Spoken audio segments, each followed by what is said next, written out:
Amén, amén. Que Dios siga bendiciendo a nuestro hermano Argenis con ese don, ¿verdad? Y ahora desde la iglesia de Roosevelt, quien va a tener el tema es nuestro hermano Luis Fermín. Con él los dejo.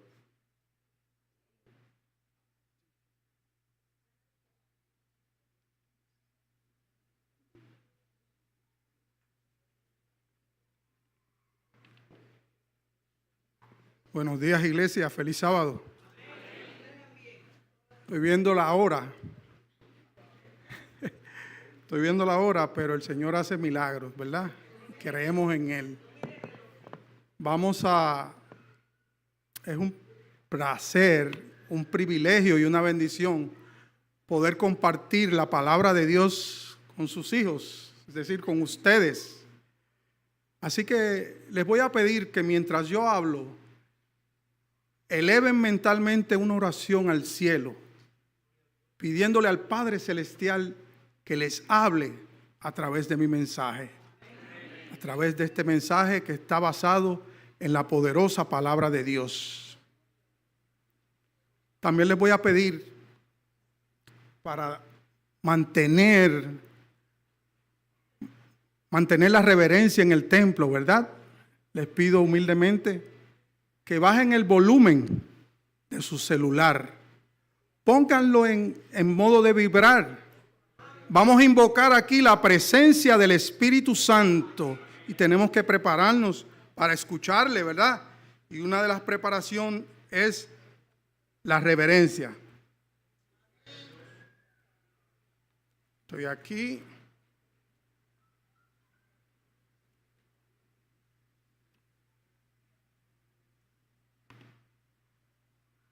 Así que vamos a tener una palabra de oración primero.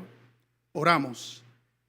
Eterno Dios y Padre nuestro, gracias, Señor, por el privilegio de poderme tener aquí en esta mañana para compartir tu preciosa palabra con tus hijos que han venido aquí buscando el pan espiritual.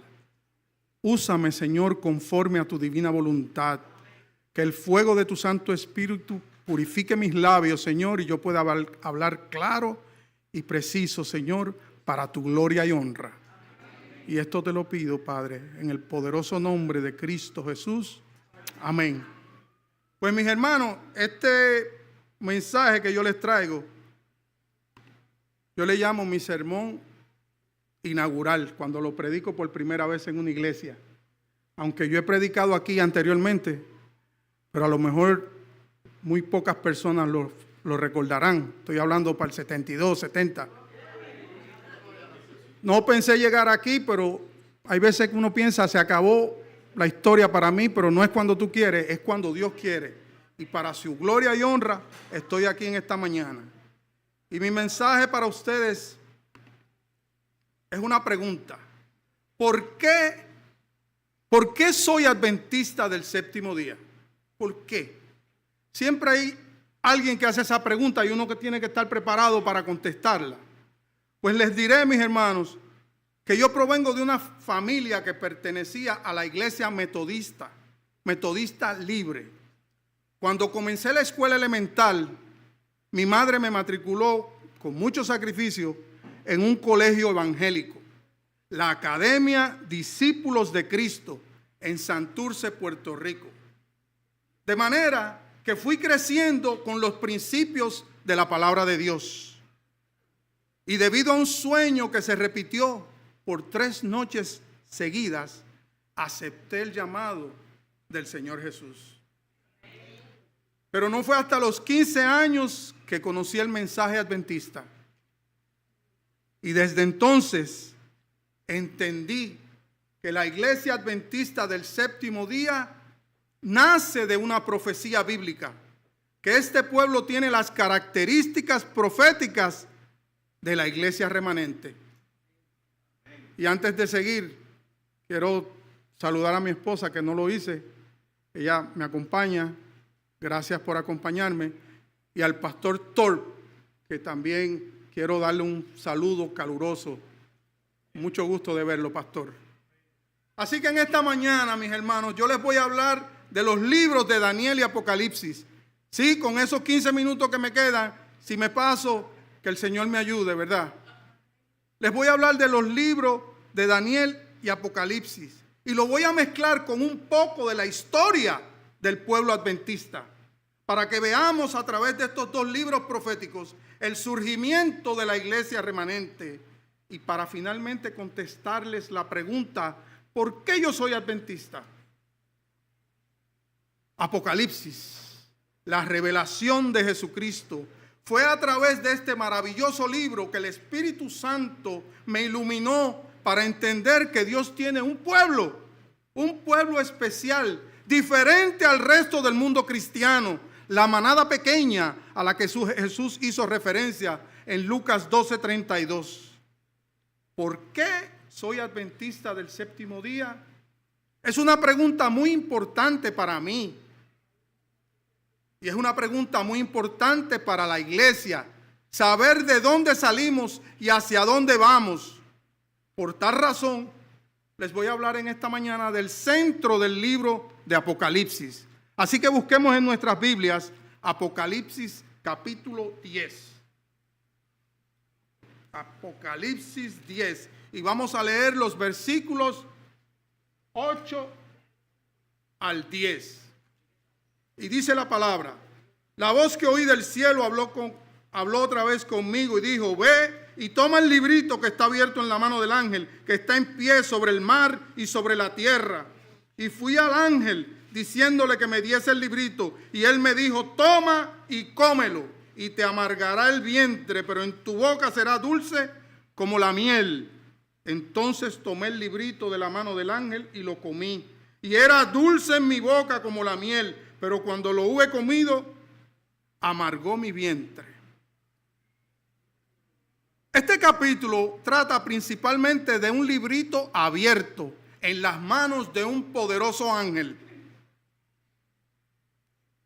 Y si enfatiza que el librito está abierto, es porque en algún tiempo estuvo cerrado. Por lógica deducimos eso. Estuvo cerrado y sellado. Y además noten el énfasis que se le da a la palabra librito.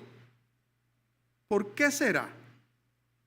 Y en el contexto del capítulo podemos entender que este librito no sería abierto hasta justo antes del tiempo del fin. Y dice la palabra de Dios que cuando se comiera este librito, cuando se aceptara la profecía para proclamarla, sería dulce al paladar. Pero cuando se tragara, cuando se hubiera digerido el mensaje, cuando se abriera la profecía, sería amargo en el vientre. Ahora bien, si vamos al Antiguo Testamento, ¿qué libro profético fue sellado hasta el tiempo del fin? Yo sé que la mayoría de ustedes sabe la respuesta, pero dejemos que la Biblia hable en esta mañana. Así que vayamos al libro más pequeño en volumen de los profetas mayores. Me refiero al libro de Daniel, como dijeron. Y vamos a ir al capítulo 12, versículos 4 y 9. Si quieren, apunten para yo ir rápido. Capítulo 12, 4 y 9. Y dice el 4. Esto es el ángel hablando con Daniel. Pero tú, Daniel, cierra las palabras y sella el libro hasta el tiempo del fin. Muchos correrán de aquí para allá y la ciencia se aumentará. Y el versículo 9 dice: él respondió: anda, Daniel, pues estas palabras están cerradas y selladas hasta el tiempo del fin. Aquí vemos, mis hermanos, que parte del libro de Daniel, en específico, las dos últimas profecías fueron selladas y cerradas hasta el tiempo del fin. Y una de esas profecías selladas fue la profecía de tiempo más larga que tiene la Biblia. Me refiero a la que se encuentra en Daniel 8:14. Vamos allá. Daniel 8:14, si ustedes quieren apunten para yo ir más rápido.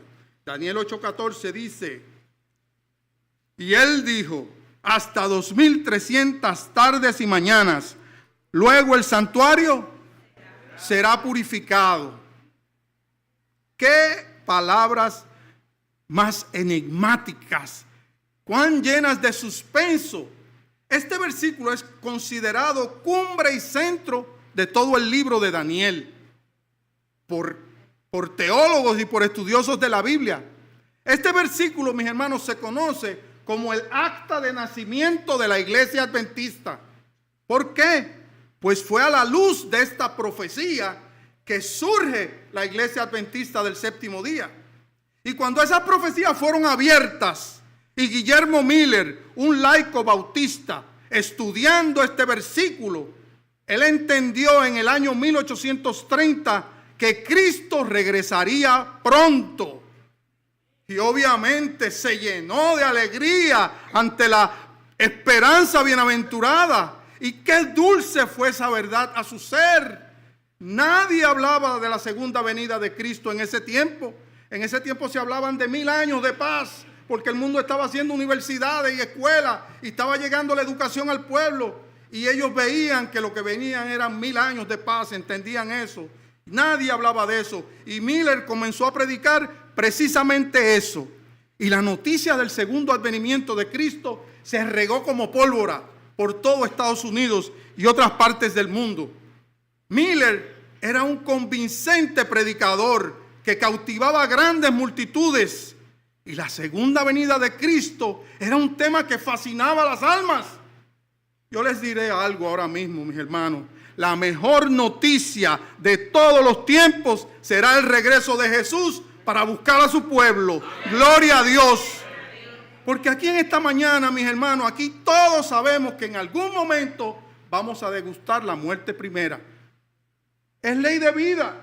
No lo estoy diciendo para meterle miedo a nadie. Es la verdad. Eventualmente vamos a morir. Lo que no sabemos es qué se va a ir primero. Si nuestra mente o nuestro cuerpo. Porque hay gente que se enferman de la mente y pierden la identidad. De manera que no sabemos, pero es cuestión de tiempo. Por eso, mis hermanos, yo de todo corazón les digo que yo anhelo ese día. Sí, yo espero ese día cuando Cristo destruya la muerte, donde ya no habrá más cáncer, no más ataques cardíacos, no más crímenes, no más injusticia. ¿Qué noticia más dulce es esa, hermano? ¿Qué noticia más dulce al corazón del creyente? Cristo regresará pronto. Gloria a Dios. Oh, qué dulce al paladar espiritual del creyente cuando alcemos nuestros ojos al cielo en medio del caos que estará ocurriendo en este planeta y digamos: he aquí, este es nuestro Dios. Lo hemos esperado y Él viene a rescatarnos. Es la mejor noticia. Imaginémonos, mis hermanos, por un momento que cuando eso ocurra estamos pasando por un gran cementerio como el de Cristo Rey allá en Santo Domingo, que es un cementerio grandísimo, que se pierde cualquiera. Y eso ocurra uno pasando por ahí y veamos las tumbas explotando literalmente y los muertos en Cristo resucitando con cuerpos incorruptibles, elevándose al cielo para recibir a su Salvador, mis hermanos. Cristo es la mejor noticia. Cuando Él regrese será de total alegría para quienes lo esperan. Oh, mis hermanos, qué espectáculo maravilloso. Solamente imaginarnos eso. Y Miller concluyó por medio de un estudio cronológico de la Biblia que sería en algún momento del año 1844 que esto, la segunda venida de Cristo en gloria, ocurriría. Pero déjenme decirle algo más. Aparte de la inspirada predicación de Miller, en el mundo ocurrieron muchas señales antes del 1844. Apareció la imagen de una cruz en la faz de la luna. Hubo una noche en la que se vieron cientos de estrellas fugaces. Literalmente una lluvia de estrellas que duró toda una noche. Todo esto está registrado en la historia, mis hermanos, es verificable. Hay otro evento en particular que se conoce como el día oscuro. Ese día, justo al mediodía, cuando el sol brillaba más fuerte, de repente comenzó a opacarse hasta que se oscureció totalmente. Se puso tan oscuro que si usted se ponía la mano así frente a la cara, no la podía ver de la oscuridad tan densa que había.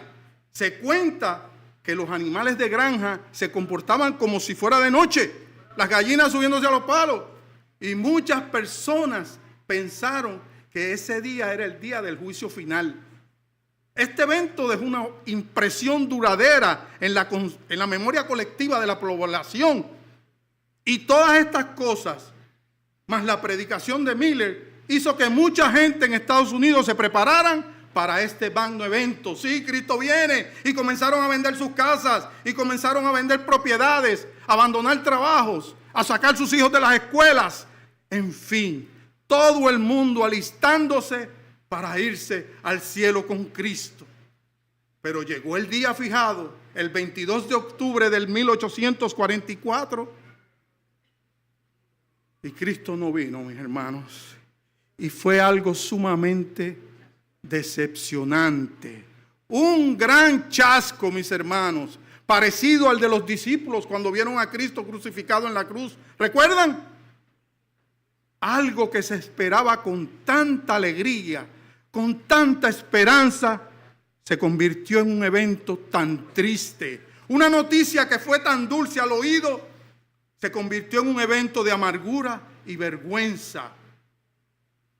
Pero lo más importante de ese capítulo 10 de Apocalipsis es el último versículo.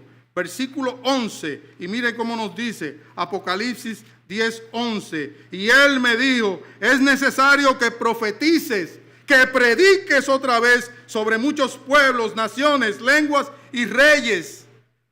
De manera, mis hermanos, que de ese movimiento milerita, que de hecho fue profético como hemos visto, de ese decepcionante y amargo chasco, hace más de 180 años, saldría un remanente, un grupito, con el último mensaje de amonestación de Dios al mundo. Y sería a nivel mundial.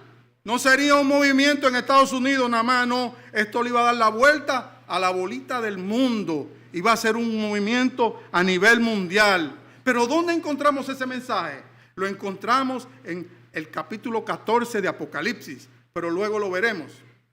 De manera, ese remanente de ese grupito que quedó, hubo un hombre en particular que comenzó a estudiar esto por allá, por el año 1845, un año después de eso.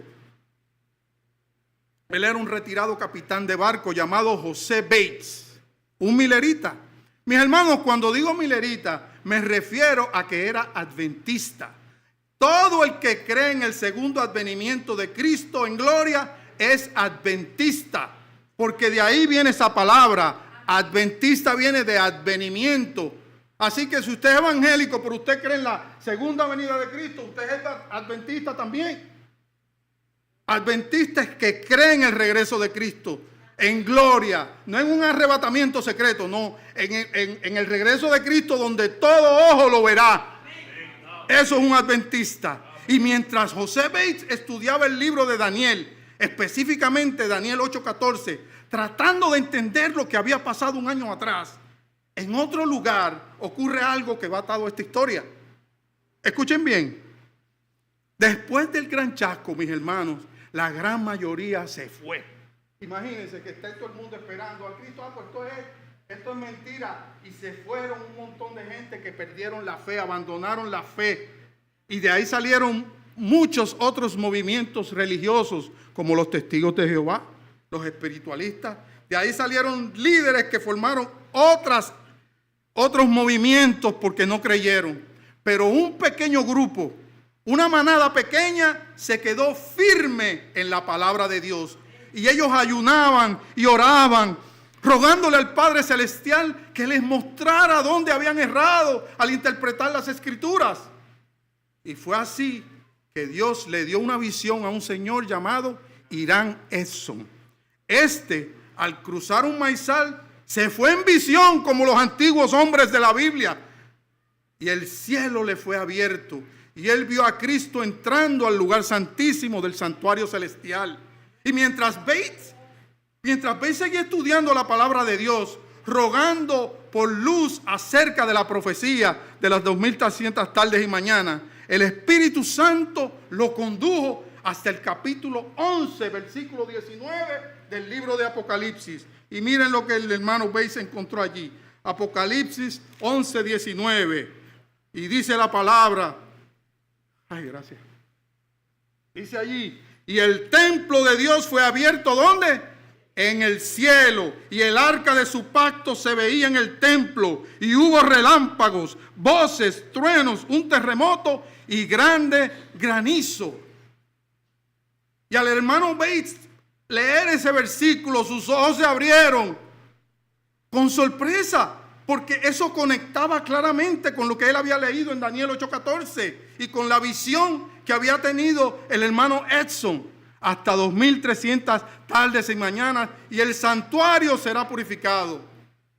El santuario terrenal era purificado una vez al año, en el día de la expiación, el día de juicio en el antiguo Israel, cuando el sumo sacerdote entraba al lugar santísimo. Pero este de Apocalipsis 11:19 es el santuario celestial que está hablando, porque está en el cielo. Si está en el cielo, tiene que ser celestial. Y el lugar santísimo es abierto ante la mirada atónita de Juan. Ahora yo les pregunto, ¿y cómo el hermano Bates supo que este es el lugar santísimo del santuario celestial? Lógica, porque el arca del pacto es revelada. El arca que había desaparecido en la historia bíblica era revelada otra vez. Después de más de 3000 años es vista por Juan en el santuario celestial. Miller calculó bien la fecha, pero no entendió el evento que ocurriría el 22 de octubre del año 1844. Ahora vamos a razonar lo que le fue revelado al hermano Bates. ¿En qué lugar del santuario terrenal, el cual era una copia del santuario celestial, estaba el arca del pacto? Lugar santísimo, pero vamos a dejar que la Biblia hable otra vez. Vamos a Éxodo 26. Éxodo 26, versículos 33 y 34. Y dice allí, esto es Dios dándole instrucciones a Moisés. Y le dice, y pondrás el velo debajo de los corchetes, y meterás allí detrás del velo el arca del testimonio, y aquel velo os hará separación entre el lugar santo y el lugar santísimo. Pondrás el propiciatorio, la tapa del arca, sobre el arca del testimonio en el lugar santísimo. Aquí vemos claramente, mis hermanos, que el arca del pacto estaba en el lugar santísimo del santuario terrenal. Recuerden, arca del pacto y arca del testimonio es la misma cosa. Son dos nombres diferentes para el mismo objeto sagrado, usados en contextos distintos para resaltar el significado. ¿Y qué había dentro del arca del pacto? Veamos otra vez que nos lo diga la Biblia.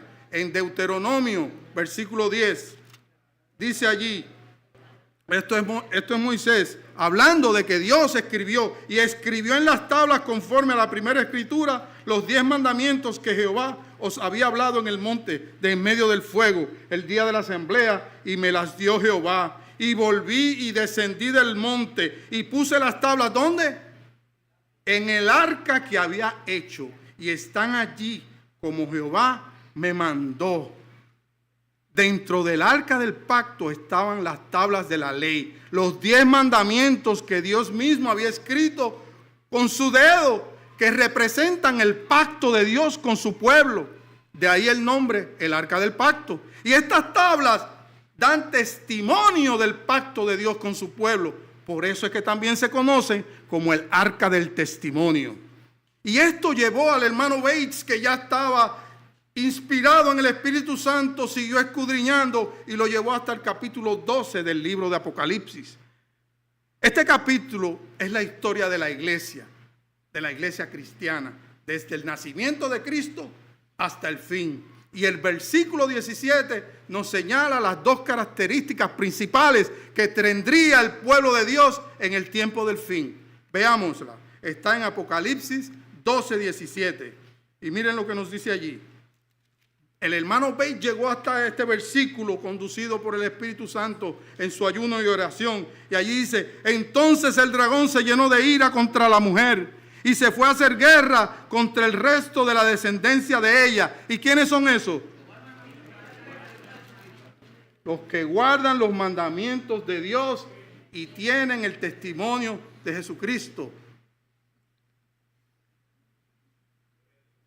Es como que a mí Bernie me mande al aeropuerto a buscar a alguien que yo nunca he visto. Y yo le digo, Bernie, pues yo nunca he visto a esa persona. Él me va a decir, Fermín, mira, va a ser una persona bien alta, calva y tiene una barba blanca. Ese es el hombre que tú vas a buscar. Cuando yo voy al aeropuerto, ¿qué hago? Busco un calvo alto con una barba blanca. Son características identificativas, ¿verdad? Así que nos señalan eso. Y en esa lectura, mis hermanos, en esa lectura, el hermano Bates se dio cuenta que este texto era la clave para identificar al pueblo de Dios en el tiempo del fin. Vamos a leerlo con la misma luz que lo leyó el hermano Bates. El dragón, que simboliza al diablo, se llenó de ira contra la mujer, que simboliza la iglesia de Cristo, y se fue a hacer guerra contra el resto de la descendencia de ella. ¿Y quiénes son esos? El mismo versículo nos los dice. Son aquellos que guardan los mandamientos de Dios y tienen el testimonio de Jesucristo. Y resulta interesante, mis hermanos, ver que el capítulo 13 se trata de los últimos días de poder del dragón. El capítulo 14 trata de la iglesia remanente y del último mensaje de amonestación de Dios al mundo. Y los dos capítulos juntos, 13 y 14, tratan de la guerra entre ellos, entre el dragón y el pueblo de Dios. Y mientras el hermano Bates leía esto, orando por entendimiento, pidiendo al Espíritu Santo que lo guiara, fue iluminado y se dio cuenta a través de la Biblia y la conducción del Espíritu Santo que Dios iba a tener un pueblo en el tiempo del fin que guardarían los 10 mandamientos de Dios. No 8 ni 9, sino 10, incluyendo el cuarto que habla del sábado. Pero hay que hacerse una pregunta. Hay que hacerse una pregunta. ¿De dónde el hermano Bates escuchó del sábado? ¿Cómo fue que? Porque todo el mundo guardaba el domingo. Cristo resucitó el domingo y ese es el día para que la iglesia católica había santificado y los evangélicos siguieron ese ejemplo. Hay que preguntarse de dónde el hermano Bates le llegó esa luz. Pues les diré esta mañana que le llegó de los bautistas del séptimo día. Lo más probable es que muy pocos de ustedes hayan oído hablar de ellos. Es más, hay una alta probabilidad, una probabilidad bien alta, que ninguno aquí conozca un bautista del séptimo día. A ver, levante la mano. 1. Ve, bien poco. 2. 3. 4. Son pocos. ¿Por qué? Porque nunca han sido evangelistas. De hecho, hoy en día ahí están solamente un poquito más de 50,000 bautistas del séptimo día esparcidos en 22 países. En el 2010 habían 4,000 bautistas del séptimo día en Estados Unidos. Aquí en Borinquen, de acuerdo a la investigación que yo hice, solamente hay una iglesia bautista del séptimo día y se encuentra en el pueblo de San Sebastián. ¿Quieren encontrar a una iglesia bautista del séptimo día? Tienen que ir a San Sebastián. Son muy pocos y es una iglesia que casi no crece porque no son evangelistas. Pero hubo un tiempo en su historia que sí fueron evangelistas y eso fue allá en el año 1841 y 1842, por ahí. Ellos dijeron, tenemos esta verdad tan preciosa que nadie la sabe porque nadie la sigue. Tenemos que compartirla. Hay que compartir esta preciosa verdad con otras personas. Y entonces ellos empezaron a escribir tratados acerca del sábado y empezaron a ser evangelistas. Pero nadie los escuchaba. Nadie, excepto algunos mileritas adventistas. Y en el 1845, algunos mileritas adventistas comenzaron a guardar el sábado. Y hubo una mujer en particular que ocupa un espacio en la historia de nuestro pueblo. Su nombre era Raquel Oakes. Ella era una bautista del séptimo día y también era creyente del mensaje milerita. Ella creía en la segunda venida de Cristo en gloria. Pues resulta, mis hermanos, que ella fue a visitar a su hija, que vivía en el extremo norte de los Estados Unidos, para el frío. Ella estaba para el sur, pues fue a visitar a su hija al extremo norte de los Estados Unidos. Y allí, pues ella le invitó a la iglesia. Mami, vamos juntas a la iglesia. Y ese domingo fueron a la iglesia, una iglesia metodista, por cierto. Y estaba predicando allí un pastor llamado Frederick Wheeler. Oh, mis hermanos, él era un poderoso predicador. Y esa mañana él estaba predicando acerca de la ley de Dios. Y en su sermón él decía: Dios mismo escribió su santa ley en piedra, simbolizando así que sería para siempre y debería ser guardada por todos. Y cuando terminó su sermón, a la salida, la señora Oaks le dijo: pastor, por poco me levanto y le interrumpo su sermón. Y él se quedó como, sí, el Espíritu Santo le estaba usando. Y cuando alguien es usado por el Espíritu Santo, no interrumpe al predicador, no se comporta como una persona incoherente, ¿verdad? A menos que alguien diga una blasfemia. El Espíritu Santo la estaba usando. Así que el pastor Wheeler le pregunta: señora, ¿qué le pasa? ¿Por qué haría usted eso? Y ella le respondió: porque en su sermón usted dijo que había que guardar todos los mandamientos y usted no los guarda todos. Y él, aún más asombrado, le pregunta: señora, ¿y cuál es el que yo no estoy guardando? Y ella le contestó: el cuarto mandamiento, pastor Wheeler, el que hace referencia al sábado, el mandamiento que Dios ordenó recordar y usted lo ha olvidado, pastor Wheeler. Pastor Wheeler se quedó callado y asintió con su cabeza y se retiró a orar. Se fue para su casa a orar con un corazón lleno de sinceridad. Le rogó al Padre Celestial: muéstrame la verdad, Señor, guíame, permite que yo entienda esto, como Cristo prometió en tu palabra, que tu Santo Espíritu me guíe. Así que al terminar su profundo estudio de las Sagradas Escrituras, el pastor Wheeler preparó un sermón sobre el sábado. Y el siguiente domingo lo predicó. Me emociona eso. Lo predicó a toda su congregación y todos aceptaron la verdad del sábado. Gloria a Dios. Gloria a nuestro Padre Celestial, Creador del cielo y de la tierra. Y un retirado capitán de barco llamado José Bates escuchó de labios de otro lo que estaba pasando allá en la iglesia del pastor Wheeler. ¿Y qué ustedes creen que hizo?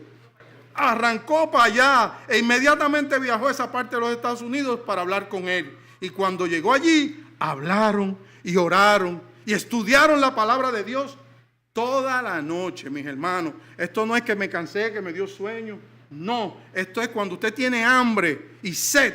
Usted no se puede acostar tranquilo. Y eso era lo que tenían, hambre y sed espiritual. Y se quedaron toda la noche.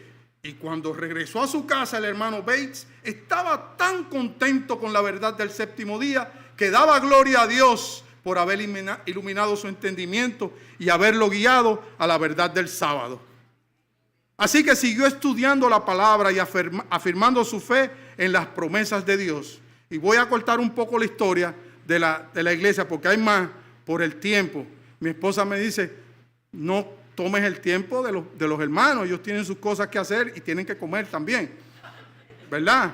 Porque este mensaje tiene más, pero para terminarlo voy a seguir, ¿verdad? Ellos entendieron, él conoció a Jaime y a Elena y sigue la historia por ahí que es preciosa. Esa es la historia de nuestro pueblo que tenemos que conocerla para cuando alguien te pregunte: ¿y por qué tú eres adventista?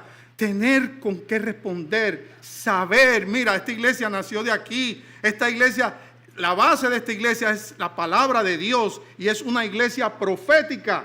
Hay iglesias adventistas que no quieren que se hable de profecía, pero si esta iglesia nace de una profecía, si Cristo habló de las profecías y cumplió todas las profecías, ¿cómo nosotros no vamos a hablar de esto? Así que dice, si nos vamos al capítulo 12, 17, allí dice: entonces el dragón se llenó de ira contra la mujer, ¿verdad? Y se fue a hacer guerra contra el resto de la descendencia de ella, los que guardan los mandamientos de Dios y tienen la fe de Jesús, ¿verdad? Y si vamos ahora al capítulo 14, versículo 12, miren lo que dice allí. Miren lo que dice allí. Dice: Amén. Aquí está la paciencia. ¿Y quiénes son los santos? Los que guardan los mandamientos de Dios y tienen la fe de Jesús. Así que esos dos versículos, mis hermanos, son como dos sujetalibros. Cuando usted pone libros en una biblioteca, usted pone dos sujetalibros. Y esos dos versículos son como si fueran eso. Y aquí nos habla de la paciencia de los santos, aquellos que guardan los mandamientos de Dios. Y vemos, Señor, que si nos, mis hermanos, que si nos movemos al versículo 14, dice, miré y he aquí una nube blanca y sobre la nube uno sentado semejante al Hijo del Hombre, que tenía en su cabeza una corona de oro y en la mano una hoz aguda. Aquí vemos que en el mismo capítulo 12 se enfatiza los mandamientos de Dios en el tiempo del fin. Y los dos capítulos juntos hablando del tiempo del fin, entre Satanás y aquellos que guardan los mandamientos de Dios. Ese es el conflicto de los siglos, mis hermanos. La idea del gran conflicto no viene de un libro que escribió Ellen G. White. La idea del conflicto sale de las páginas de estas palabras, así de la Biblia. Al igual que todas nuestras doctrinas salen de la Biblia. No le Dios usó a la iglesia bautista del séptimo día, sí, pero ellos fueron a la Biblia, hicieron como los bereanos. ¿Se acuerdan los bereanos? Vamos a ver si están diciendo la verdad. Y fueron aquí y dijeron, mira, sí, el sábado hay que guardarlo. De manera que todas nuestras doctrinas salen de la palabra de Dios. Y por eso yo soy adventista y estoy avanzando un poco por lo mismo. Este es el mensaje que yo quiero llevarles en esta mañana, que pertenecemos a la iglesia remanente y que nuestra historia está en las Escrituras y esta es nuestra regla de fe. Eso es lo que nosotros creemos en la palabra de Dios y esa es otra de las señales, ¿verdad? Pero no termina ahí. Cristo murió, resucitó y fue al cielo. Y si Cristo murió y resucitó, eso es lo que nos llena de esperanza. Un Salvador muerto no le hace bien a nadie. Cristo resucitó. Jesús no solo murió por nuestros pecados, sino que fue sepultado y resucitó al tercer día. Y porque Él resucitó, nosotros también resucitaremos. Gloria a Dios. Y eso es buena nueva. Ese es el Evangelio. Pero aquí hay un problema, mis hermanos. Eso pasó hace más de 2000 años y nos seguimos muriendo. Mírenme a mí. Estoy viejo. Yo cuando venía a esta iglesia tenía una energía.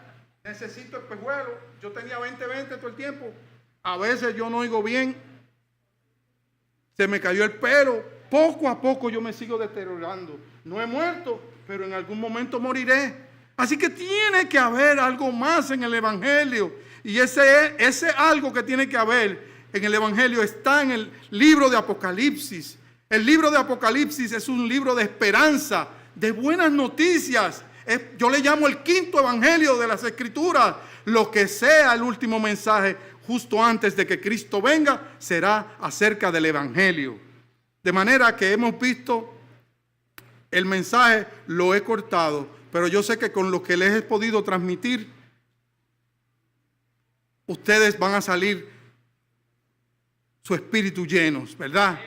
Vemos que Daniel, el juicio es parte del Evangelio, mis hermanos, y esta es la única iglesia que habla de un juicio, porque las otras iglesias quieren hablar de bienestar, de que las cosas van a estar bien, de mucho amor.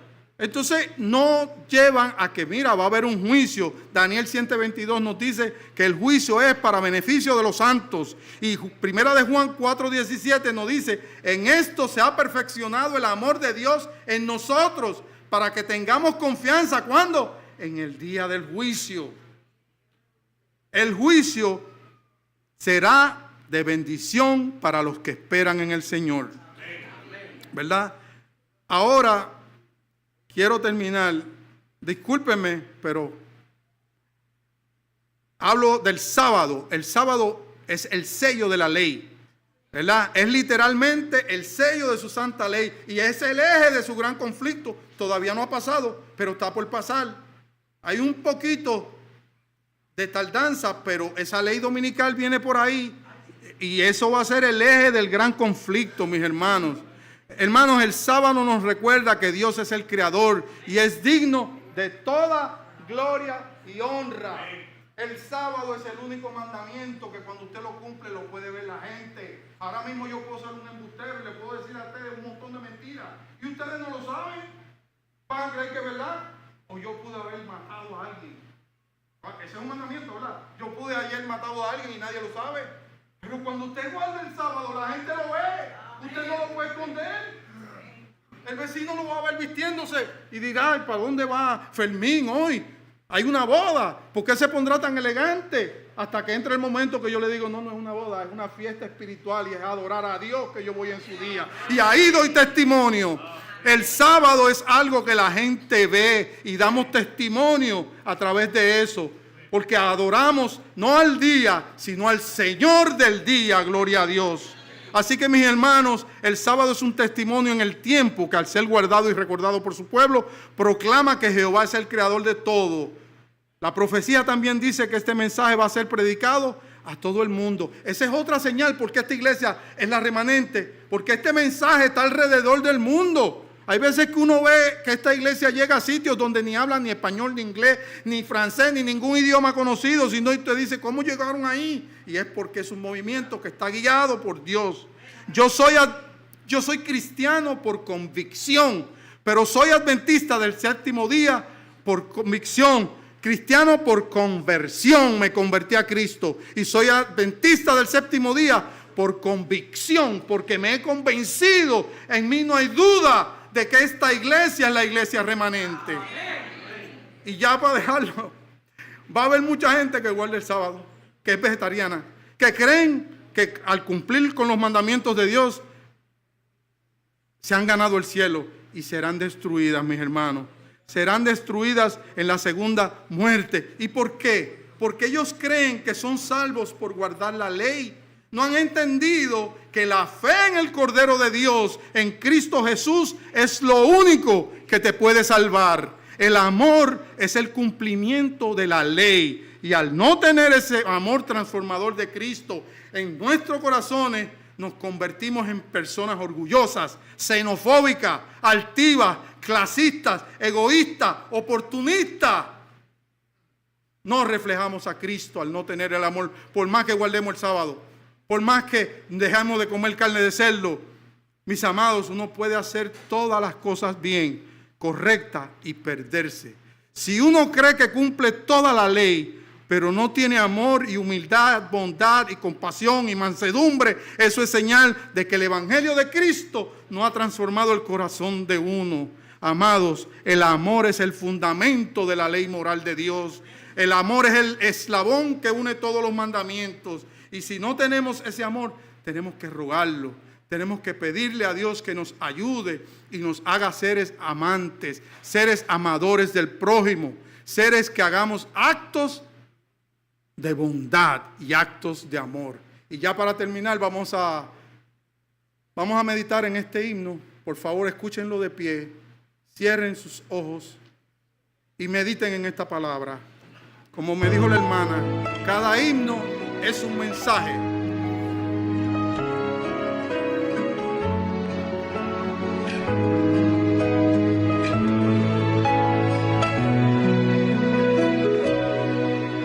La gente me pregunta por qué soy adventista, por qué yo guardo el sábado y no el domingo. La gente me pregunta por qué no tomo vino, si allá en las bodas de Canaán Jesús lo multiplicó. Y se burlan y me juzgan de fanático, y mis creencias les explico con amor. Soy adventista porque creo en la palabra del Señor. Soy adventista porque creo en la deidad de un solo Dios. Creo en el Padre, en el Hijo y en el Santo Espíritu.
es el baile por las noches y se burlan y me juzgan de fanático, y mis creencias les explico con amor. Soy adventista porque creo en el bautismo por inmersión. Yo soy adventista porque existe un remanente y su misión. Creo en la iglesia que formamos todos el cuerpo de Dios. Soy adventista porque creo en la cena del Señor. Soy adventista porque creo en los mandamientos del Señor, en el don profético, los dones que el Señor nos repartió. Soy adventista porque somos mayordomos del Creador y fuimos llamados para asistir a otros con amor. Y porque yo guardo el sábado, porque el sábado es el día del Señor. Soy adventista.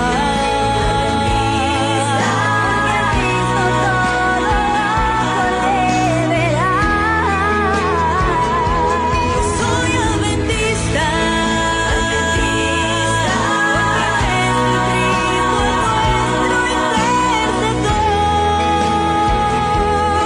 Hay otro nombre en quien puedas obtener la salvación. Soy adventista porque creo que el pecado acabará en el milenio y que el diablo entre llamas arderá. Y porque no tomo vino, porque mi cuerpo es templo del Espíritu.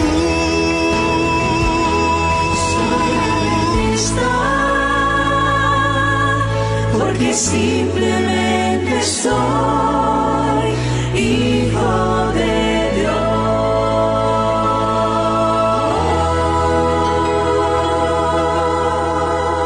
Dios. Amén. Eterno Dios y Padre nuestro, nuestro corazón rebosa de gozo por tu amor inmerecido, Señor. Gracias por tu poderosa palabra, que ha sido una luz en nuestro camino espiritual. Por ella hemos aprendido de ti, Señor, y del gran amor que tú nos tienes y el gran sacrificio que hiciste. Gracias por el regalo de Cristo. Amén. Gracias por tu Santo Espíritu, Padre Amén. amado. Permite, Padre amado, que tu palabra brille poderosamente en nosotros, Padre amado, y que podamos dar testimonio del amor de Jesús a otros, Señor. Amén. Gracias, Señor. Bendice esta iglesia, Padre amado. Bendícela, Padre amado. Iglesia de Santurce, que el inmutable amor del Dios Padre sea tu fortaleza en los días difíciles, en los días de conflicto, y que sea tu gozo en los días de victoria.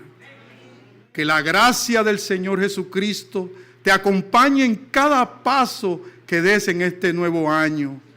Que el amor de Cristo te sostenga y que el poder del Espíritu Santo te acompañe y te dé valor y te dé fuerzas para vivir una vida de obediencia y de amor al prójimo. Amén. Gracias, Padre, por bendecirnos en esta mañana, Señor. Y todo esto ha sido para tu gloria y honra, porque tú te lo mereces todo, Señor. Si estamos aquí es por tu amor y por tu gracia. Y por eso todo esto te lo estamos pidiendo, Señor. No por ningún mérito que tengamos, porque no tenemos ninguno. Pero Cristo tiene los méritos porque los ganó en la cruz. Y es en su poderoso nombre que pedimos todas estas cosas. Amén. Amén. Señores, vamos a esperar a los diáconos para ir saliendo. Vamos a ir saliendo de atrás. Venga, adelante. Muy bien, quiero dar un anuncio rapidito. Allí en la salida, hermano, se le va a estar dando esta hojita para usted llenar su información a los miembros de la iglesia, para actualizar la información en los libros de la iglesia. Esta información es confidencial, no se va a compartir con nadie, así que tenga la tranquilidad.